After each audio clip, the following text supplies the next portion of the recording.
Hello, this week I've been pondering about airports. My stress starts as soon as I have to check in. It seems like I'm the only person checking in a suitcase these days. Does that mean I'm the only person carrying 15 to 20 kilos worth of luggage? Nope, it just means I'm the only person doing it in one suitcase. Nowadays, it seems every man and his dog turns up with just one hand luggage bag that may or may not fit into that small metal frame to check the official size for carry-on. But I tell you what's not fitting in there, and that's that Sherpa rucksack on their backs. That's wider than their shoulders and sticking out above their heads, nor the shoulder bag that's rammed to the brim with laptop, tablet, smartphone, Kindle adapters and 15 charging cables, nor the 3 plastic carrier bags hanging off their arms.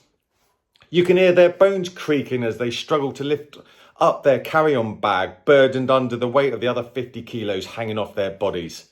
They've got metal detectors to check for explosives and weapons. Why haven't they got piss-taking detectives? Oh, wait a minute, they have. They're called your eyes. Next time a passenger struggles bent double under the weight of their hand luggage, I'd love the check-in attendant to go, "Good morning. Planning on taking the piss today, are we, sir?" So I think I've got the fairest solution for baggage allowance. If airlines have to be so careful about weight, why don't they introduce a system that's based on cumulative weight, taking into account body weight and your suitcase? Why am I getting charged an extra 2 kilos if I'm 22 kilos on my suitcase, whereas Pavarotti and AJ can turn up to the airport, unlikely travel partners I know, especially as Pavarotti died in 2007, but they don't get charged anything because they're only traveling with hand luggage. I usually get charged excess baggage if I travel with my bike. So why isn't Pavarotti getting charged for the spare tyres that he's taken on board? I'd love to see Dwayne Johnson only be able to travel with his passport and one small wafer for a snack, whilst Bilbo Baggins here can turn up with 5 suitcases, plus a backpack that's stuffed with Gollum's barbecue to eat with some nacho and dips, and he's still underneath his allowance. So going through security control, that's always a bit baffling. If the machine's already clever enough to see that I've got a Kindle behind my passport and packet of crisps, why is it now necessary to take the Kindle out and put it in its separate tray? I could understand it if they were like, "Oh, there seems to be a mystery item there behind your cheese and onion walkers. Maybe it's a Glock 17. But it's no, it's like, you've got a Kindle there, it needs to go in a separate tray so we can check that it's a Kindle. Yep, it's a Kindle.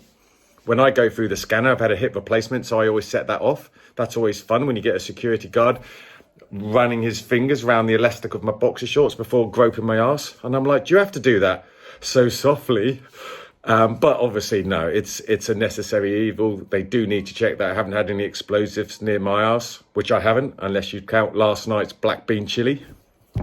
Actually, I'm glad that airport security is so tight.